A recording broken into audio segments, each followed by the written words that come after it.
दोस्तों, मैं एक ऐसे शहीद जवान की कहानी सुनाने जा रहा हूँ जो बहुत ही दर्दनाक और बहुत ही बहादुर नौजवान की कहानी है, जो हमारे सेना में, भारतीय सेना में सर्वोच्च बलिदान दिए हैं। उनका नाम है हरभजन सिंह। कुछ कहना चाहूँगा। सबसे बहादुर है सेना हमारी, सबसे बहादुर है सेना हमारी, सीमा पर पहरा लगाते हैं फौजी। नायक विधायक के सबसे बड़े हैं, सरहद पर जाकर सर कटाते हैं फौजी। परवाह परिवार का मोह करते कभी ना, हंस हंस के जीवन बिताते हैं फौजी। कैसे सुनाऊं वो कैसे बताऊं, मर के भी वादा निभाते हैं फौजी। जितने फौज के लोग होंगे इस कहानी को जानते होंगे, और न जानते हों तो कभी गूगल पर निकाल कर देख लीजिएगा।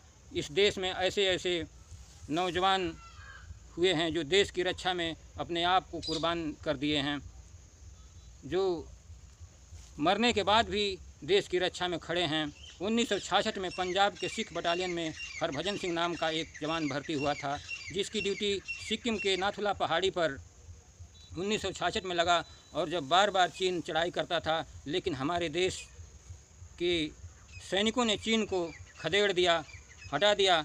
साथियों, सिख रेजिमेंट में एक ऐसा हरभजन सिंह नाम का एक सिपाही था जो 14,000 फीट ऊंची पहाड़ियों पर सैनिकों के लिए खाने का सामान खच्चर से पहुंचाने का कार्य करता था। वो खच्चर से 14,000 फीट खच्चर का पैर फिसल गया और जवान 14,000 फीट नीचे जा गिरे।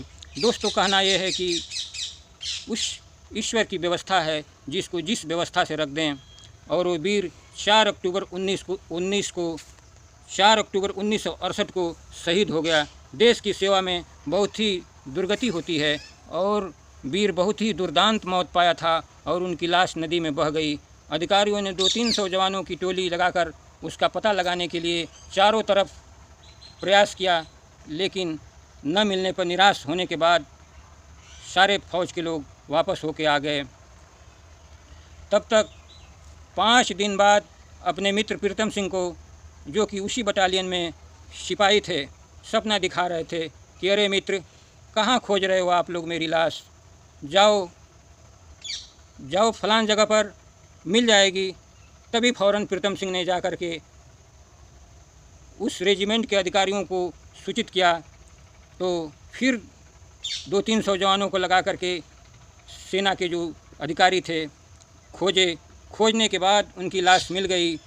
फिर उसी जवान को कहते हैं प्रीतम सिंह को कि जाके अधिकारियों से बोलो प्रीतम सिंह हमारा एक मंदिर बनवा दें। कि सपने में मेरे दोस्त आकर मंदिर बनवाने के लिए कह रहे थे कि मेरा मंदिर बनवा दो, सदा देश की रक्षा में मैं खड़ा रहूँगा। और फ़ौरन अधिकारियों ने वीर शहीद का मंदिर बनवाया और उसके अंदर बेड सेट लगा करके, जैसे एक जीवित फौजी को ड्यूटी दिया जाता है वैसे आज भी उनको ड्यूटी दी जाती है। और वो घोड़े पर सवार होकर के नाथुला पहाड़ी पर सदा खड़ा रहते हैं। लेकिन कुदरत की लीला को कौन जानता है दोस्तों, कुदरत की लीला को कौन समझ पाता है। चौंक गया पूरा हिंदुस्तान, जो पूरा देश सोता है, और वो वीर घोड़े पर सवार होकर 14,000 फीट नाथुला पहाड़ी पर हर समय ड्यूटी पर खड़ा रहते हैं और समय समय पर आकर चीन के मंसूबे को बताते हैं। इस खबर से चीन भी घबराता है, इस खबर से चीन भी घबराता है। वो महापुरुष समय समय पर बताते रहते हैं और उस पहाड़ी को कभी कब्जा नहीं करने दिया और हर समय लड़ाई में पछाड़ दिया। दोस्तों, सच है, जागे जो आत्मा परमात्मा के समान, भगवान के समान उनकी पूजा होती है। और 6 अक्टूबर 2000 को वो रिटायर हुए। शादी नहीं हुई थी, लेकिन तनख्वाह और पेंशन उनके माता पिता को भारत सरकार द्वारा दिया जाता है। तो ऐसे वीर जवान को जो न रहते हुए भी सरहद पर रखवाली करता है, तो ऐसे भारत माँ के वीर सपूत को, जो पूरा हिंदुस्तान उस युग पुरुष को कोटि कोटि नमन बंदन करता है। 66 और 68 की लड़ाई में जो चीन को पछाड़ा, हराया, जो सरहद, जो शहीद होने के बाद भी अमर है। दोस्तों, ऐसे शहीद के लिए कुछ कहना चाहूँगा।